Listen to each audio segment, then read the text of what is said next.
Hey guys, it's Simmy, and this is Wrestling Unlimited, as we are here on the 20th of August, 2021, to talk about everything that went down tonight on both Friday Night Smackdown and AEW Rampage, The First Dance. Now, we'll just say it right off the bat, yes, CM Punk is all elite. AEW tweeted out the graphic. Pull it up right here. Boom, boom.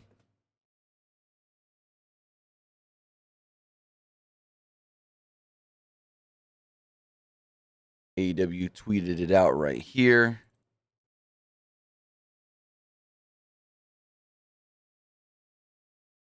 Boom.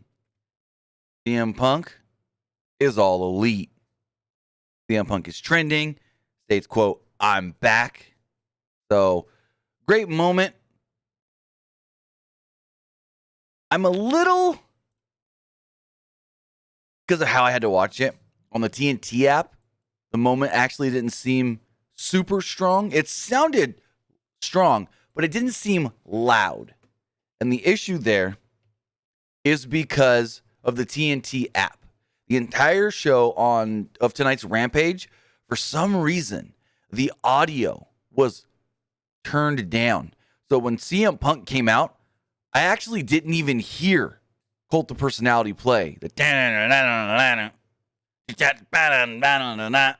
actually couldn't hear it because, A, that's how low the audio was, mixed in with the crowd yelling over it. So I was told it came off way better on television, but I don't know if it's my computer. I don't know if it was my headphones or the TNT app. And we'll talk about apps and websites and whatnot when we get to SmackDown. But so it sounded like everybody was roaring. But for me, watching on the Watch TNT website, the app, it just didn't sound super loud, if that makes any sense. It sounded like a lot of people were cheering, but didn't sound wildly loud like it did when I was watching SmackDown and John Cena came out, and that place went wild. So, Timmy Hayes, you said you have the TNT app. Were you watching on a computer or were you watching on a telephone, tablet, phone? There's a difference. I was watching on the TNT, Watch TNT website.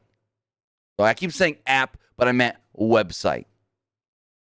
It runs the same, basically the same, I don't want to say software, but same setup, I guess you could say, as the app, but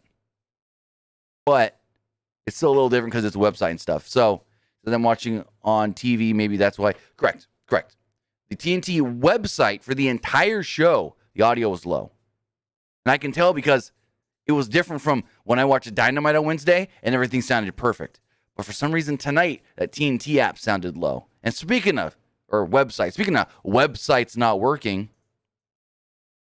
I go on Fox Sports Live, boom, boom, boom. I click the thing that says Friday Night Smackdown. There's Sasha Banks and Roman Reigns, and I forget who the third person is on the graphic. And I click it, and it says Fox 2 News at 5 o'clock. And I'm like,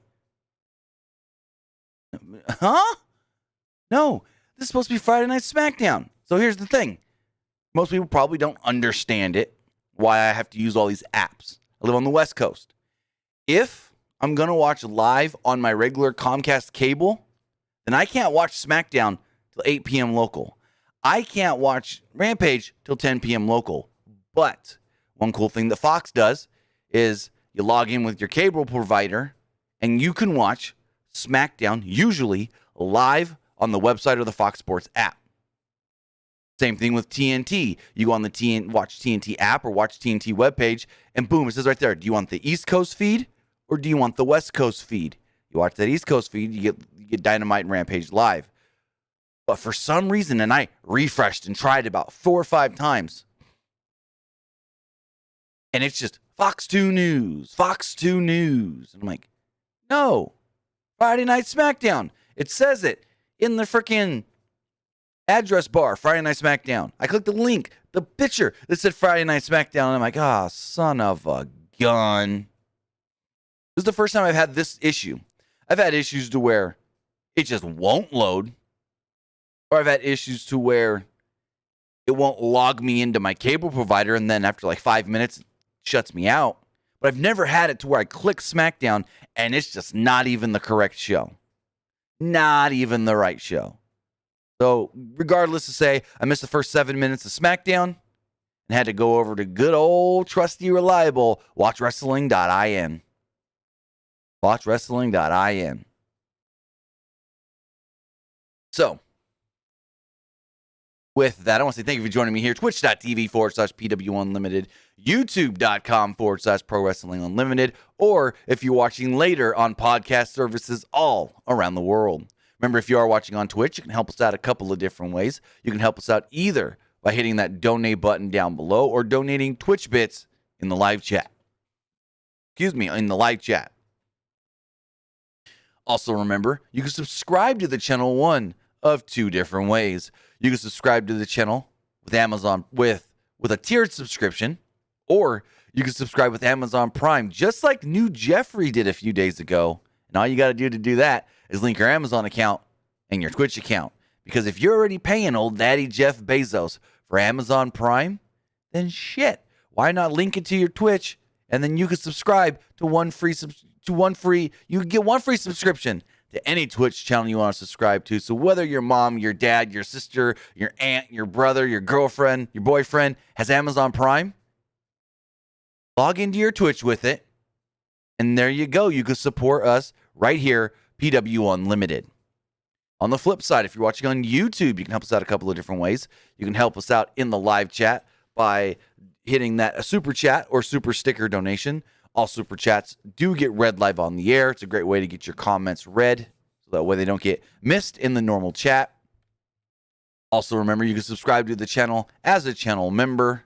As a channel member, you get early access to news, early access to podcast episodes, early access to non-news videos, and so much more. And you can support us, patreon.com/PW Unlimited. So here's the question. Last week, we talked about SmackDown first, and then we went into Rampage.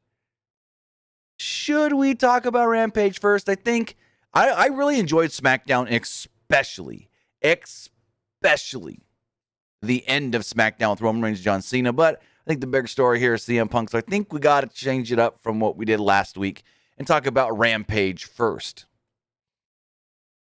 The Rampage goes on the air, and it's Jim Ross, Excalibur, Mark Henry, and Taz. Not sure where Jericho was.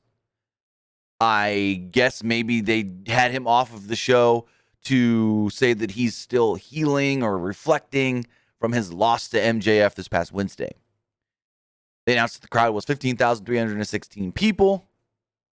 And as soon as that show started, we got the CM Punk, CM Punk, CM Punk, CM Punk, CM Punk, CM Punk, CM Punk. Like everybody going nuts. And they waited a good 90 seconds, and then it hit. That's it, man. CM Punk eventually makes his way out onto the stage. First time on a national wrestling television show in 7 years. 7. He stood on the ramp and soaked it all in. He walked down the ramp, went to one side, some fans that had a sign for him. Then he turns around, looks at the crowd, points at them over there on the side of the ramp, runs and stage dives right into the crowd. This man looked happy. He also looked like he hadn't slept in a while. He was soaking it all in. He got up on the turnbuckle, put the arms up, standing on the side of the turnbuckle, kind of like Daniel Bryan usually does. And they said, "We will hear from CM Punk after this commercial break. It will only be 60 seconds. Let's take a break. We come right back, and Punk is in the ring, listening to the fans, just going ham. CM Punk, CM Punk, CM Punk. And the first thing he says, I loved this line. The first thing he says, quote, "You guys really know how to make a guy feel like Britt Baker in Pittsburgh." Punk said he did not plan what he was going to say tonight and just knew he had to get out in front of the crowd and feel it.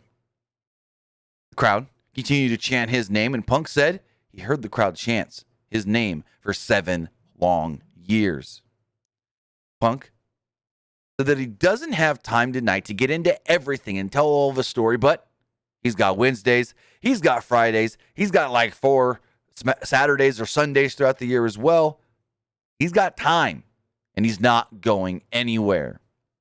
Punk explained basically that he had to leave for 7 years because he was never going to get physically or emotionally healthy if he stayed in a place that made him sick or something along those lines. He said sick. I can't remember if he said sick or not healthy, something like that.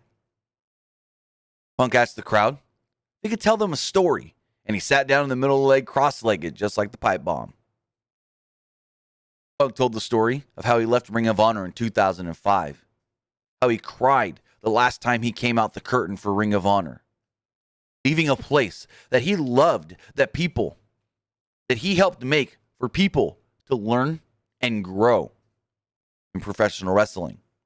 And he knew the place he was going to wasn't going to be easy for, quote, a guy like him to make it. Punk said that he left professional wrestling on August 13th, 2005. And now tonight, August 20th, 2021, he's back in professional wrestling. So basically, he said he hated his entire time in WWE. That's basically what he told us, that he didn't enjoy any of it. And it's like, okay, what was it, the money? Because he re-signed multiple contracts. It wasn't like he signed one deal with WWE and was stuck with them the entire time. No. Just saying. At this point, Punk stood back up and called out Darby Allin. The camera zoom up to the top of the rafters. Darby and Sting. Darby got some new tree roots on his face. Different face paint. Punk praised Darby Allin, calling him as tough as people of Chicago. Punk told Allin, there's only one thing tougher than fighting CM Punk. That's fighting CM Punk in Chicago. He then challenged Darby Allin to a match at All Out in Chicago on September 5th. Punk ended the promo telling the fans that 7 years is a long time to wait for someone. And, well, on your way out of the building, grab a free ice cream bar on me. He soaked it all in. Great promo. Great reaction from the crowd. This was stellar. This was a stellar 20-minute open to the show. And again, me recapping it, no. You got to go watch it for yourself. It's a tremendous moment in the history of professional wrestling that I honestly don't think could have been bigger with anybody else. Couldn't have been bigger with anybody else that's been gone. Whether it's Stone Cold Steve Austin coming to AEW, whether it's Daniel Bryan Danielson, whether it's John Cena showing up in AEW. I don't think anybody else could have got this reaction. And now AEW's touting, biggest crowd ever and this and that, and da-da-da. This isn't, and I'm going to get some heat and some hate for this. This isn't fully, really, an AEW win. It's a CM Punk win. Because if you think about it, yes, CM Punk is now signed to AEW. They got CM Punk. But they wouldn't have been able to do this without CM Punk. They wouldn't have been able to have a moment like this on a show without a CM Punk. No offense to anybody in that locker room other than Punk, but there's just nobody else in that company right now that could have got this type of a reaction. And again, he dogged on being in WWE. If he would have never left Ring of Honor to go to WWE, he wouldn't be as big of a name that he is. So I'm not trying to diminish anything that they did tonight. That's not what I'm doing. I'm just trying to say that for him to completely try and write off WWE, he's got to still be thankful that WWE used him as well as they did. because he would be a major star. He would be a major star if he would have stayed in ROH and rode the indies and maybe eventually went to TNA Impact for full time or whatever. But if he never went to WWE, this wouldn't have never happened because he would not have been this big of a star. So I hate to be the Debbie Downer, but it's just the facts. It's just the facts. So, get the poll going. Forgot to start that. I wasn't sure what I was going to start with. I wasn't sure if I was going to start with AEW or WWE, but let's get the poll going with us. What did you think of tonight's Rampage? I liked it. It was all right. I didn't like it. Start that on Twitch. Get the YouTube poll up as well. I liked it. It was all right. I didn't like it. All right. Polls are live on both. But with that, send it to the back. Christian Cage is with Jurassic Express. Christian tried to motivate Luchasaurus and Jungle Boy before their tag team tournament match, which is up next. So Jurassic Express with Marco Stunt took on Private Party with Matt Hardy. Match went a little over 10 minutes. The Young Bucks and their lackey Brandon Cutler came out on the stage to watch, and both the Lucha Bros and Varsity Blondes were watching from the crowd. Isaiah Cassidy and Jungle Boy started out the match and had a great opening exchange and sequence that ended in a double kip-up. Mark Quinn came in and ate a drop kick from Jungle Boy. The heels were able to draw Luchasaurus into the ring, and this drew the ref away from the action. This allowed Hardy and Private Party to triple team Jungle Boy and get an advantage. The match went to picture-in-picture during a commercial break where we saw Private Party double team Jungle Boy more. After Jungle Boy took a beating throughout the break, he hit a member of Private Party with a big drop kick and another with a hard clothesline, and finally got tagged to the big man, Luchasaurus. Luchasaurus destroyed both members of Private Party with power moves.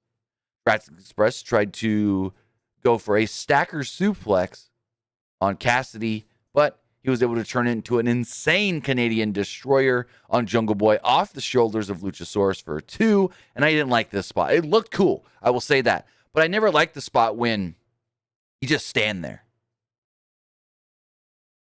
and you're waiting.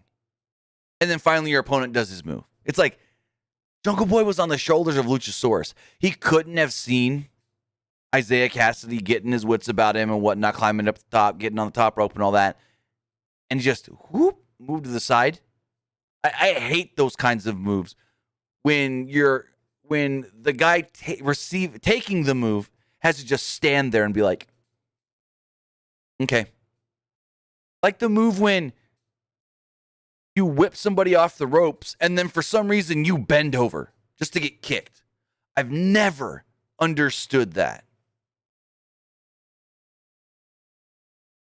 Going forward, Mark Quinn followed up with a shooting star press on Luchasaurus to the floor. Back in the ring, Private Party went for the silly string, but Jurassic Express countered it into a cutter for a near fall. Matt Hardy tried to distract the ref, and Cassidy almost got the pin with a roll-up on Jungle Boy. Private Party went for the gin and juice, but Jungle Boy countered with a spinning DDT. Jurassic Express then hit their double-team powerbomb on Quinn and got the 3 count to pick up the victory in a pretty dang good match. So now, Jungle Boy and Luchasaurus, Jurassic Express, will be moving on to next week's Rampage, where they will face the winners of either Varsity Blondes or the Lucha Bros with the AEW Tag Team Championship cage match on the line. The winners get the title match at All Out. Gabriel Press, already know that. But I can't do anything about it if I'm talking about the show live here. So, can't do both. Can't do both. In the back, Don Callis and Kenny Omega cut a promo. Nakazawa was there as well. Omega promised to retire Christian for another 7 years at All Out. The Jade Cargill versus Keira Hogan match went a minute, and there was just nothing to it. Got a video package previewing both opponents. Jade is 9-0. Hogan was acknowledged as a 2-time Impact Knockouts Tag Team Champion in her little lower third. Hogan got a bit of offense in, I guess you could say, before Cargill hit her with a pump kick, double chicken wing, face buster, bada bing, bada boom, there you go. Nothing to it at all. And then they're like, oh my God, Britt Baker better watch out for Jade Cargill. She could be coming for her in the AEW Women's World Championship. Like, what? I'm not even impressed with her when she's winning a 1-minute matches. Like, she can't do anything. Still. I don't get it. You want to now say that she could be a challenger for the title, yet she's having 1-minute squash matches? No. I get it. She's picking up wins. She's 9-0. But it's just like, let us see how well she actually can be. Give us more. She's got the look. Now let us see what she can do between them ropes and that 20x20. After a recap of Punk's big return from the open of the show, they said, we have been able to confirm that CM Punk will make his Dynamite debut next week in Milwaukee. They also confirmed the match for next week's Rampage, where it will be the Jurassic Express against either Varsity Blondes or Lucha Bros. Mark Henry moderated a dueling promo thing. I guess this is going to be the norm going into the main event every week, because they did it last week with Britt Baker and Red Velvet. Now they did it this week with Jon Moxley and Daniel Garcia, where you've got Mark Henry in the middle as the moderator, one opponent, and they're Jack, John, and then they go, now it's time for the main event. So it's all right. Mark Henry, I don't know if he's the best guy to be doing this, because he sounds scripted, and we know that they don't really script guys in AEW, but whatever. Daniel Garcia was there with 2.0. Garcia said, to be a star is to beat Moxley tonight. Moxley promised to commit something that looks like assault against Garcia.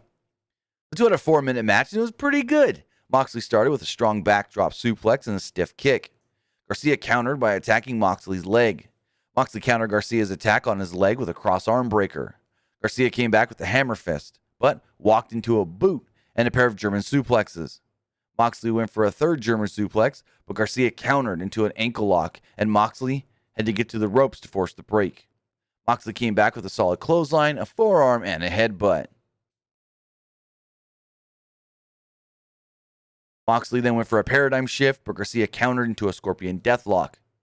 Garcia then leaned back too far, and Moxley countered by grabbing the bulldog choke for the submission. But Moxley does pick up the win after the match 2.0, and Garcia attacked Moxley in Kingston. Sting and Darby Allin would run down to make the save, with the odds in their favor. The members of 2.0 got a stinger splash from Sting, and then Allin hit them both with a coffin drop. Moxley, Kingston, Sting, and Allin stood tall in the middle of the ring as the show went off the air. And that was AEW Rampage. A pretty good show. I enjoyed everything except for the Jade Cargill Keira Hogan match, because it went a minute. Like, really?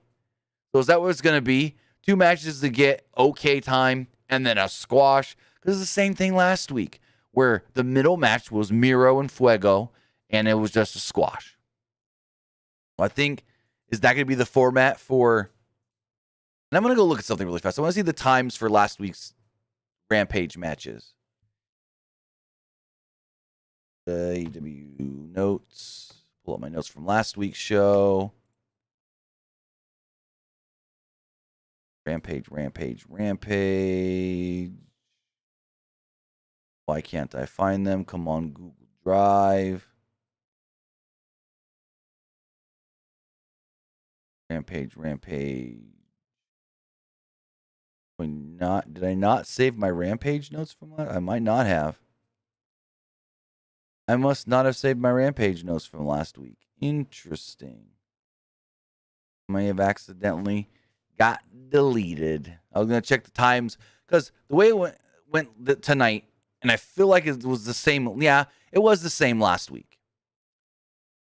Decently long-ish match. Squash. Okay time to match. Because last week we had the 11 or so minute match with Christian and Omega. Then we had the 90-second match with Fuego and Miro. Then we had the 5-minute match or so with Red Velvet and Britt Baker. So that was the same kind of setup they did tonight as well. We'll see. We'll see if that's the format they do going forward. Long match, squash, okay timed match, and the little face-to-face in the back on the screens thing before the main event.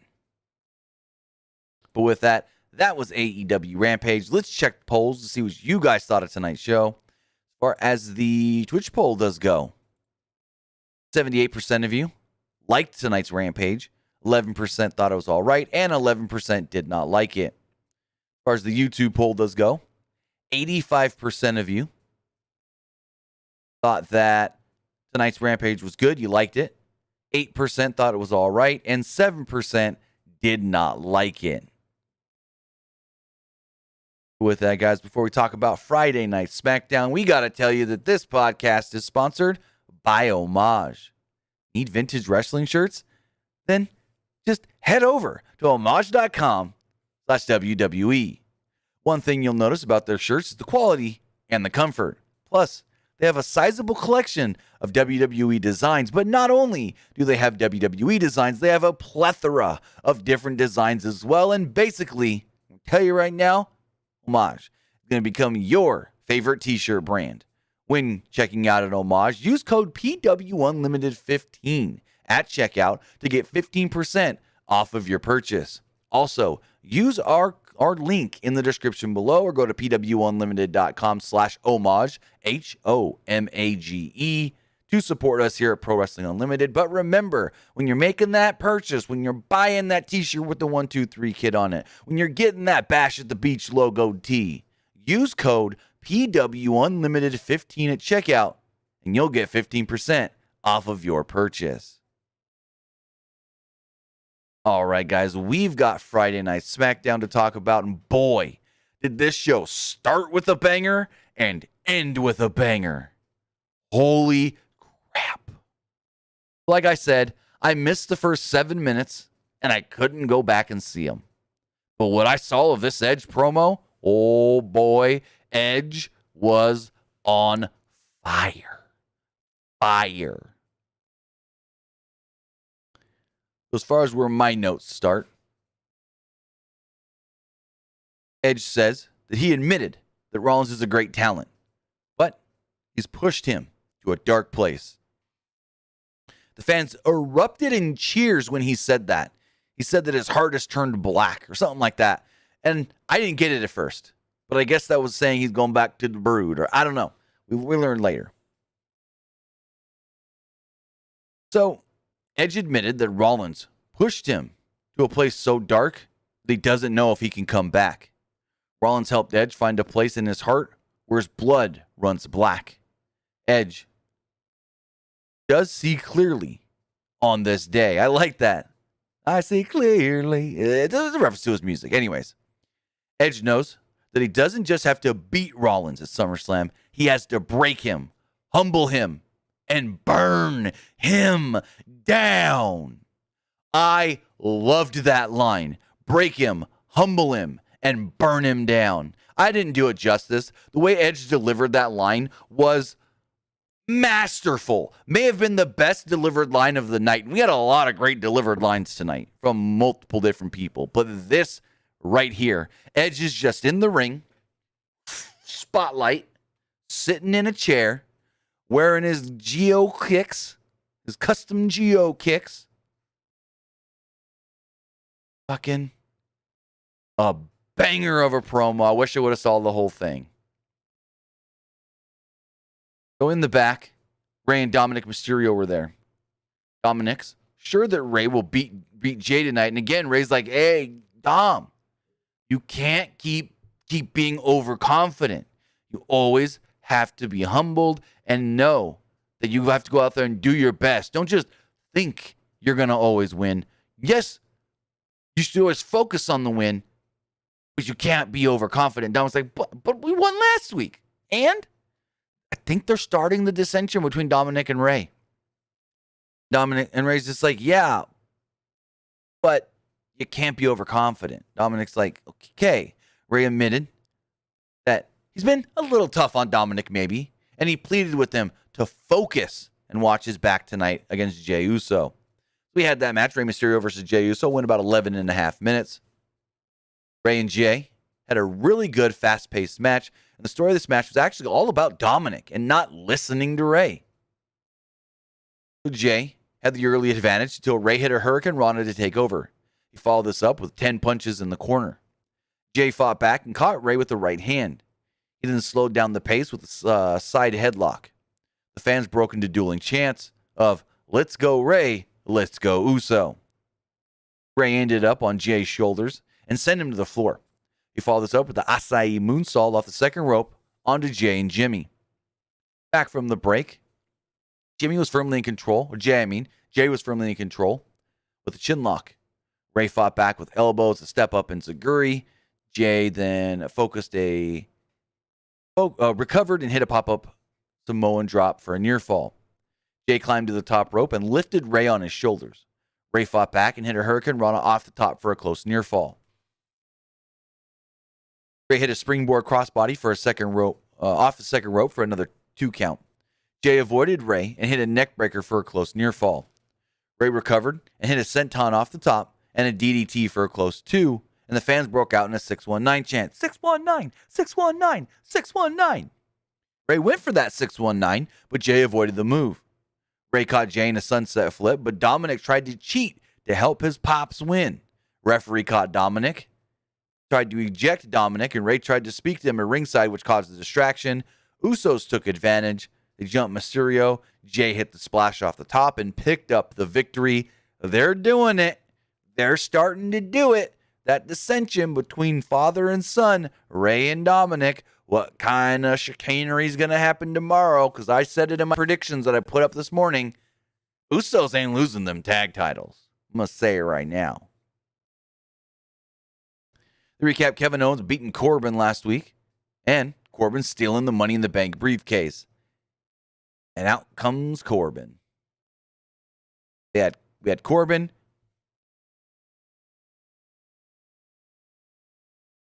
We had Corbin versus Kevin Owens. Match went 3 minutes and ended in a DQ. It was all right, but lame finish. Corbin came out with the briefcase. And I saw some video from over the weekend, last weekend, the house shows, where Corbin was in the ring with Big E. But Big E didn't try to get his briefcase back. He did comedy stuff. It was like, what the fuck? Anyways, Corbin came out with Big E's briefcase. Michael Cole and Pat McAfee discussed Corbin stealing the briefcase and it not belonging to him. I think McAfee said something along the lines of, if he cashes it in, possession is 5/10 of the law, Cole. Owens jumped Corbin to start the match. Corbin fought back and hit the around the corner clothesline for a near fall. Corbin was firmly in control until Owens rocked him with a super kick. He followed this up with a senton off the apron to the floor. Fans broke out into faint. "You're still a broke" chant. You're still broke. You're still broke. You're still broke. Corbin hung Owens over the top rope and went for a choke slam. Owens avoided it and went for a stunner, but Corbin slipped out the back. Big E's music would hit as he ran down to ringside. Corbin tried to get the briefcase first, but Big E knocked him down, causing a disqualification. Big E got back the briefcase. I guess they wanted to wait till TV to get him the briefcase back. Whatever. But Corbin attacked him from behind and ran off with the briefcase, so he still didn't leave with the briefcase. In the back, Kayla Braxton interviewed the Smackdown Women's Champion, Bianca Belaire, and they're still teasing it. Promoting it. They're still saying, tomorrow, you're going to face Sasha Banks for that title at SummerSlam. Go to video package recapping the Sasha Belaire stuff. Braxton noted that Belaire has her chance on revenge against Banks tomorrow night. Belaire then says she doesn't even want to hear Banks' name right now. She can't hear about her. She said, I hope that Banks is watching tonight because she's going to take it out on Zelena, Vega, and Carmella. Belaire faces Vega and Carmella in separate matches later on. So, yeah. Sasha. I don't know what's going on, but she was not, I repeat, was not in Phoenix, Arizona tonight. And it wasn't just like, oh, they flew her to Vegas to do media. Oh, she wasn't doing any of the media either. Because I had people that I was speaking to that were partaking in the media events today. No Sasha. There was no Sasha. As far as Monday's Raw goes, we got the announcement of Moist TV, hosted by John Morrison, with special guest, you'll never guess, Logan Paul. Going forward, we had another. Now, it's good to see Natalya back after the ankle injury. Back, she's clear, she's good to go. We had another championship contenders match with the SmackDown Women's Tag Team Championships. It was Tegan Nox and Shotzi Blackheart against Natalya and Tamina for the third fucking time. Why was this not a title match? This makes no sense. Match went 3 minutes.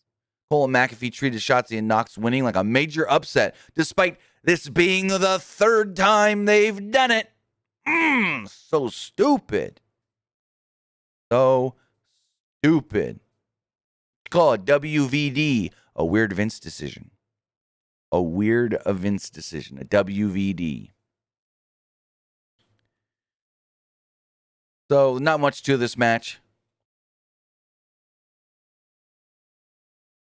To recap, Nox and Shotzi beating the champions a few weeks ago.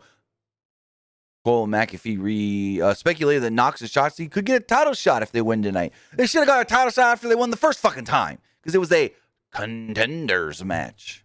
Anyways, they also said that it was great to see Natalya back so quickly, even after having surgery. So Tamina jumped Nox on the floor. The champions then isolated Shotzi and cut her off in the corner. Natalya hit a snap suplex for a near fall. She slowed down the pace with the chinlock. Shotzi fought back against Natty. Nox hit a crossbody off the apron to Tamina. Shotzi then rolled up Natty, picked up the victory, played it up like this was the shocker of the century. And it wasn't, because it's the third fucking time we've seen this. I'm over it.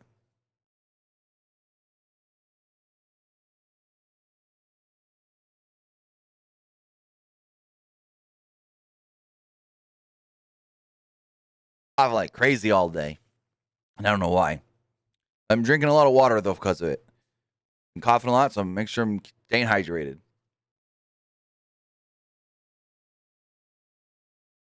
Next up, Seth Rollins makes his way out to the ring. Seth Rollins thinks he's Scott Hall doing the whole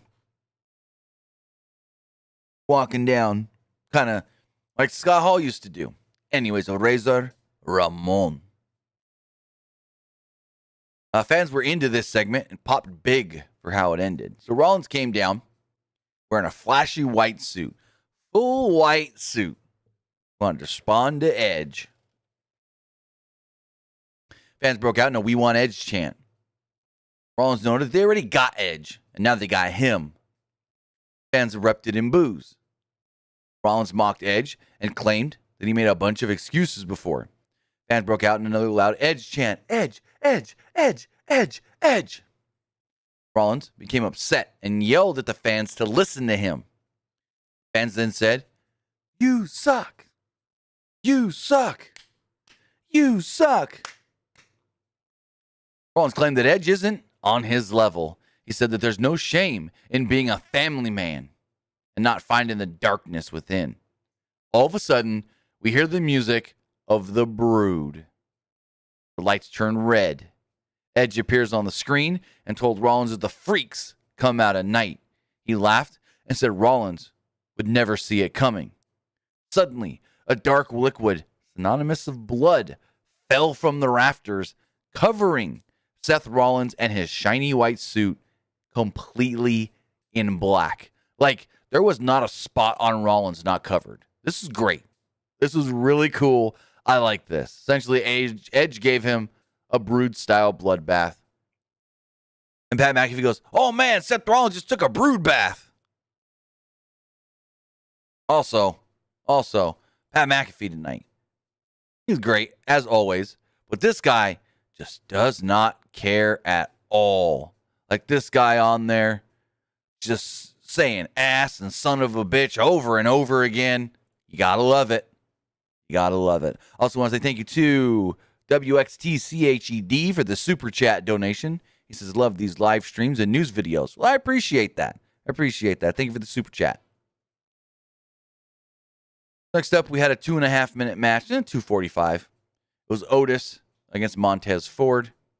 Ford tried to knock Otis down immediately as the match started with a series of clotheslines. Otis didn't go down and rocked Ford with a back elbow. He then knocked Ford off to the He then knocked Ford to the floor. That's a little bit of a tongue twister. Now the hiccups coming in.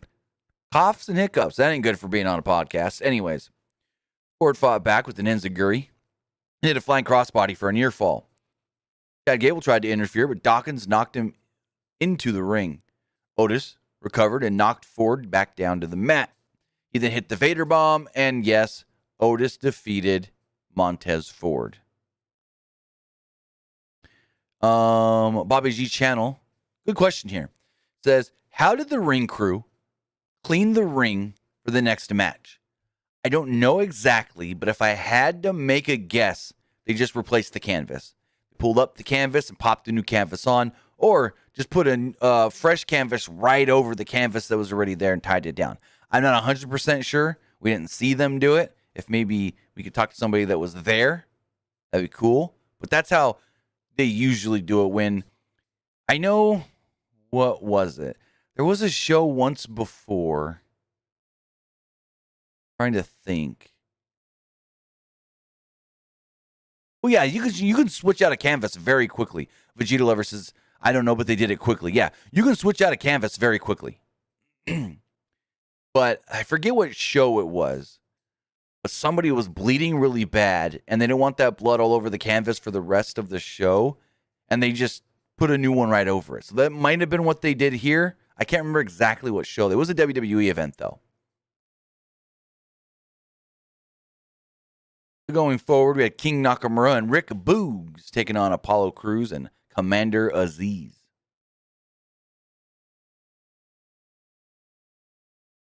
So going forward, this match was all right. Nothing great, went a little under 3 minutes. Boogs took Crews to the mat and played his leg like a guitar. Boogs showed off his strength when he lifted Crews. Crews briefly fought back, but Boogs threw him across the ring. Nakamura and Aziz got the double tag. Nakamura caught Aziz with a drop kick, but Aziz didn't go down. Nakamura went for the Kinshasa, but Aziz countered into a side slam. Boogs and Crews tagged back in, and Nakamura caught Aziz with a sliding drop kick. The finish thing came when Boogs slammed Crews for the victory. This was a whatever match. It was just a time filler. Next up, we had in a non-title match, Smackdown Women's Champion Bianca Belaire. Oop, hold on. Forgot the Smackdown poll. New poll. What did you think of tonight's Smackdown? Throw this poll up really fast for the live viewers. I liked it. It was all right. I didn't like it.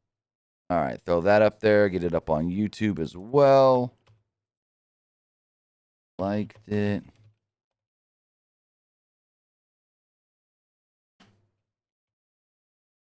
Right.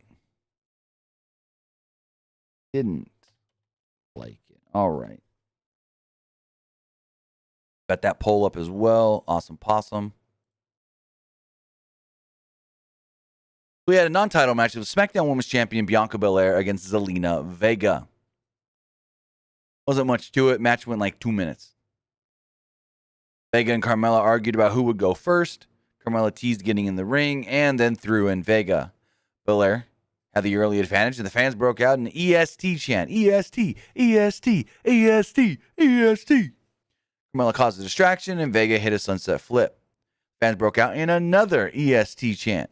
Vega attempted a Hurricane Rana, but Bellaire caught her and hit a powerbomb. Bellaire held on and dropped Vega on the turnbuckle. She then hit the KOD and picked up the victory. After the match, Carmella jumped Bellaire with a series of super kicks. Then we go in and we have Carmella versus Bianca in an almost 4-minute match. And this was all right as well. So after the match, Carmella jumped Bellaire at the bell. She backed Bellaire into the corner and hit a series of back elbows. She followed this up with a Bronco Buster for a near fall. Carmella slowed down the pace with a chin lock. In an awesome looking spot, Bellaire stood up with Carmella on her back and turned Carmella around for a vertical suplex. We've seen her do this before.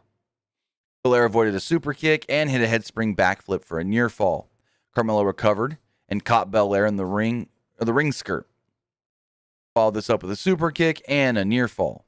The finish then came when Bellaire hit a spine buster and a KOD to pick up the victory. Then we had, and this is a tough thing to say, a very, very tough thing to say, because I loved seeing CM Punk back. But let's get this homage logo back off the screen. I forgot that was still there.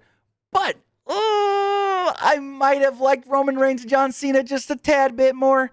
If Punk's return was here, I might go there.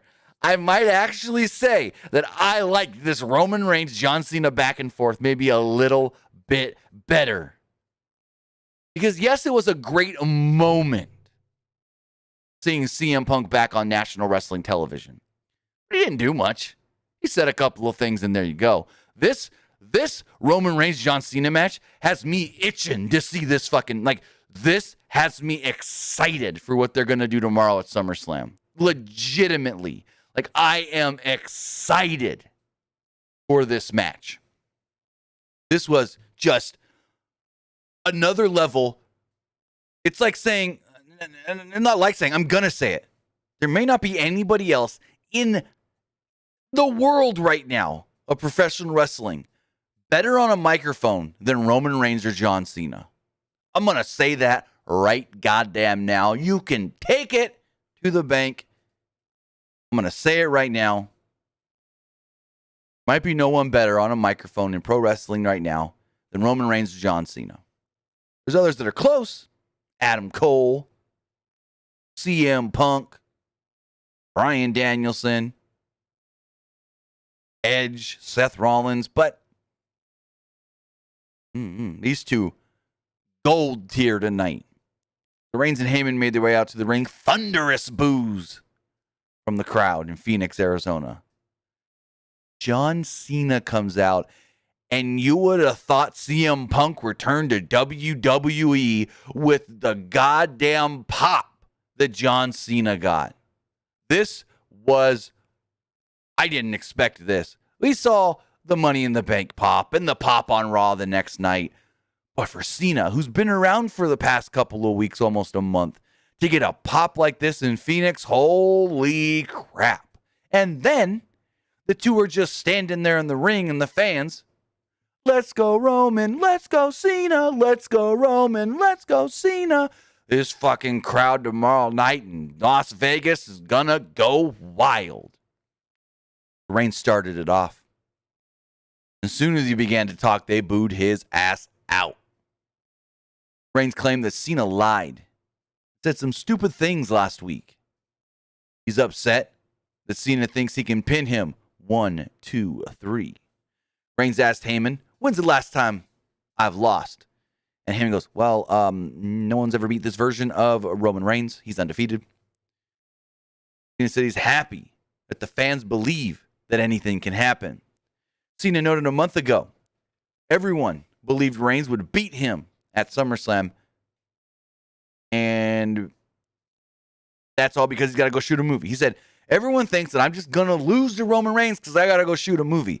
This turned from a promo about a wrestling match to a straight up shoot. And it's just like, yep, I got to take the L because I'm going to leave. And John Cena goes, but no. Yes, I do have to go shoot a movie. But that doesn't mean Roman Reigns is keeping this title. Because I promise to walk out of Las Vegas tomorrow, the Universal Champion, go, leave, shoot my movie, and not come back until WrestleMania in Dallas. I will take that Universal Championship from SmackDown. It will be on hiatus after I defeat Roman Reigns 1, 2, 3. That was gnarly. A gnarly thing for him to say. Reigns then mocked Cena for what he said. He noted that he beat his past challengers so badly, WWE doesn't even have a use for them anymore. Basically, that was a knock on Daniel Bryan.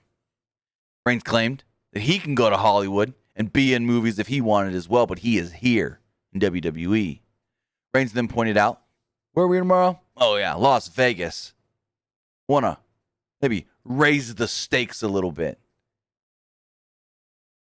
He then said, and I quote, gnarly quote here. He said, and I quote, either I leave the stadium the Universal Champion or I leave WWE. Two shook hands, but Reigns tried to attack Cena, tried to give him an attitude adjustment. Cena recovered and rolled up Reigns and did the Phantom 1, 2, 3 to prove, yes, I can pin you 1, 2, 3. Cena then celebrated on the ramp with a furious, and I mean furious, Roman Reigns in the ring. And I'm like, boy, do I want this match to happen right now. Like, I am all in for this match tomorrow night at SummerSlam. There's a couple things we got to talk about here. John Cena talking about, I got to leave and go film a movie. So you think, oh, yeah, he's going to lose. Roman Reigns says, I either lose or I leave WWE. Oh, Roman's going to win. Not necessarily. What if I'm going to fantasy book? Remember last year, Roman Reigns was supposed to defend the Universal Championship challenge for the Universal Championship against Goldberg WrestleMania. What happened? Roman Reigns left. He said, you know what? COVID and all this, I'm immunocompromised. I got some babies at home that I don't want to risk getting them sick or anything. I'm going to go home for a little while. What if, because COVID is ramping back up, Roman has told WWE officials, you know what? I need some time off again. I can't be on the road. So what if, think about this. I'm going to get specific with my fantasy book here. What if John Cena wins tomorrow? 17-time world champion. Tomorrow's not it for John Cena. John Cena still has September 10th. Who is somebody that is not very happy with John Cena right now? Oh, it's Finn Balor, the man that he stole this championship match from. What if John Cena wins tomorrow? New Universal Champion John Cena. You go to Smackdown next week. No John Cena. Finn Balor comes out and goes, oh, look at Mr. Hollywood. He wins the title, and then he can't even show up with it here. Well, that man stole that title match from me. That could have been me beating Roman Reigns. We know John Cena is supposed to be in Madison Square Garden, so I'm going to challenge John Cena for that Universal Championship at Madison Square Garden on September 10th. And that is where Finn Balor becomes the new Universal Champion. He beats John Cena in MSG, becomes the Universal Champion, and gets that Universal title run that he never got in 2016. I'm going to pin it right now. I don't know if that's going to happen, but it's a possibility. It's a real possibility because there is that slight chance. There is that slight chance that Roman Reigns could have gone to WWE and said, I can't do it right now. I know I'm the hottest thing in this company, and I know I shouldn't be doing this, but health-wise, I can't be on the road. And if that is something that's happening, I don't have any knowledge of that. This is all me just speculating based off the stipulation, because the stipulation, if Roman isn't actually leaving, is the dumbest motherfucking thing ever. But it is a great way for him to lose, take some time off, and an explanation on why he's now gone. But it all would make sense. Finn was supposed to get the title match. Cena stole it from him. Finn somehow gets the title match against Cena, the man that he's mad at. Bada bing, bada boom, as I say. Finn, the Universal Champion. I think this could really, really happen.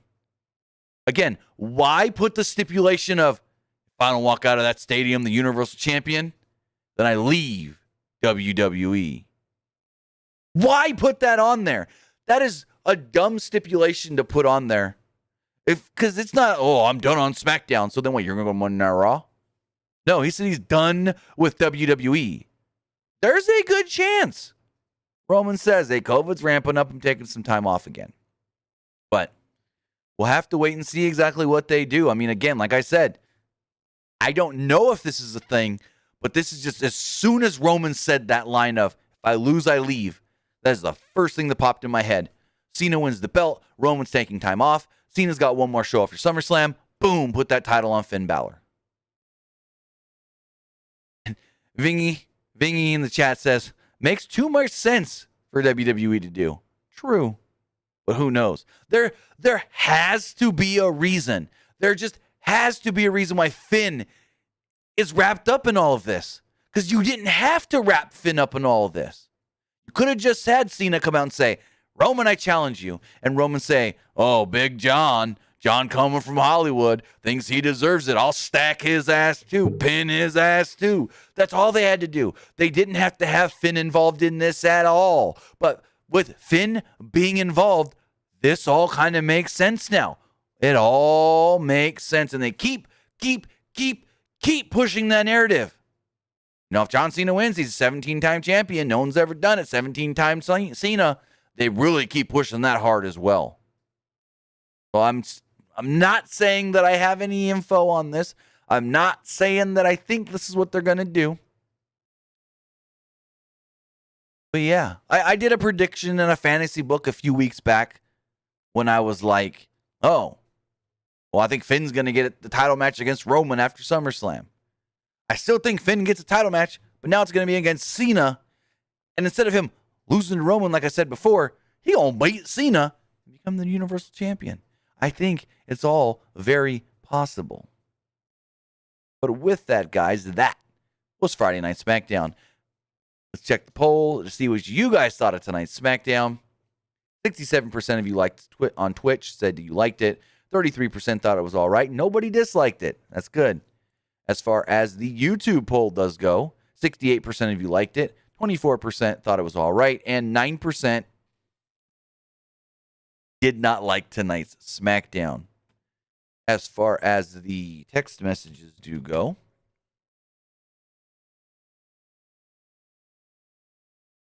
got a couple of them here. I actually got more than a couple. This person said, do you see CM Punk going after the AEW Championship when they build him up soon? Not for a while. I don't think they're going to. Honestly, I don't think you have Punk challenge for the title until All Out 2022 in Chicago. If Punk's going to challenge for the title, it's going to be in Chicago. So why not have it a year after his in-ring debut in Chicago? Or says, are you going to do predictions for NXT TakeOver 36? Those predictions will be up on the channel first thing tomorrow morning. They've already been recorded. Or says, whose team are you on for SmackDown Women's Championship? Bianca or Sasha? Well, you would know if you watch my predictions video that I put up this morning for SummerSlam. You can check it out right here, PW Unlimited YouTube channel. Not going to give that spoiler away. But check out my predictions. You'll know which team I'm on, Sasha or Bianca. Or says, do you think Punk's debut should have happened at All Out? And do you think Darby Allin is ready for Punk? No, it shouldn't have happened at All Out because they set up a Punk match at All Out. Or says, once Punk does a few feuds in AEW, could we possibly see him go after the AEW World title? Again, I don't think he challenges for that title for a year. Or says, are you getting the CM Punk T-shirt? Because if you are, the website's broken. Trust me, I already know, and I tweeted about that. The website was broken the moment Rampage started. Like, as soon as Punk walked out, the website was down. Or says, who do you see winning the Tag Team Eliminator Tournament? Lucha Bros. I can see them going Jurassic Express. It would make sense, but I think they go Lucha Bros because they're not going to do the same match twice, even though they are doing the same match twice in a month with Kenny and Cage. This person says, what titles did Rick win that made you say he should be a 21-time champ, but WWE won't acknowledge it? Just go back and look at every time he's actually won the world title in the NWA and in WCW and stuff. There's times that he won that title, dropped, and then got back the title that are not acknowledged. Like, I want to say the Kerry Von Erich one. When he dropped the title to Kerry Von Erich and got it back, they didn't never acknowledge that as a real title change. So it was just linear, like the title never changed hands. Like he never lost it and then got it back. That's one that I know for sure.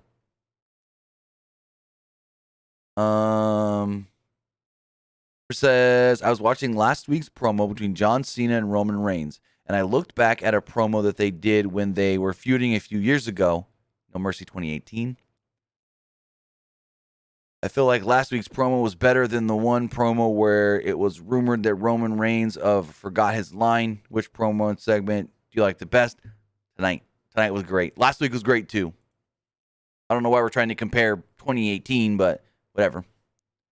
Says, I agree with you about Roman Reigns and John Cena. Amazing on the mic. You have Edge and Adam Cole also too. I mentioned them. And when you sing Women's Tag Team Championships be on the line, I have no goddamn clue what they're doing with these women's tag titles. So I would have assumed tonight's match should have been for the tag titles. Says, so who turns on who and win for the Mysterios? I think they're going to slowly burn this. I think there's going to be more miscommunication and dissension tomorrow at SummerSlam, and then we go from there. Also, since Saturday says it was 2017. Thank you for that one. I was thinking it in my head, and I'm like, 2017, 18. 2017, 18. I was going to say 18. I think it was 18. I wasn't 100% sure, and I just said 18.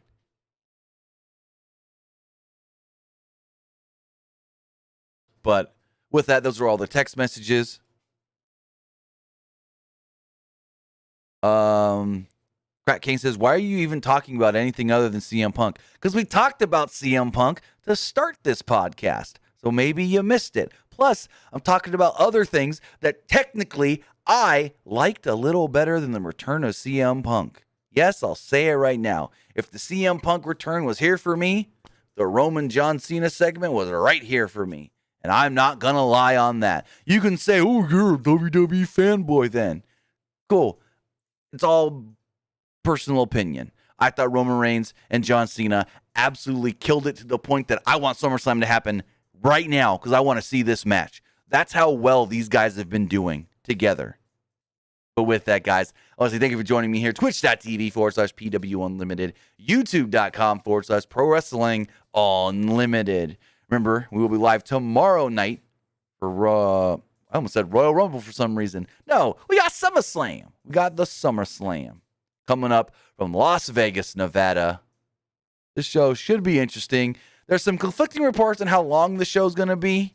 Some are saying the main card is 3 hours. Some are saying the main card is 3.5. Some are saying that the city of Las Vegas told WWE the show has to end at 8. Although I don't know exactly how long this show is going to be. Somewhere between 3 and 3.5. That's all we know. But with that, SummerSlam should be really fun. Then on Sunday, we've got TakeOver. Then we do it all over again next week. Monday, Raw. Tuesday, NXT. Wednesday, Dynamite. Friday, Rampage and Smackdown. So with that, guys, remember to follow us on social media. Facebook.com/PW Unlimited. No, Facebook.com/Pro Wrestling ULTD. Twitter @PW Unlimited. Follow us on Instagram and so much more. Remember also, you can get this podcast as an audio podcast on all the different audio podcast platforms like Stitcher, Spotify, iHeartRadio, Anchor.fm, Google Podcast, Apple Podcast, and more. So with that, guys, we'll see you tomorrow for SummerSlam. Have a good one.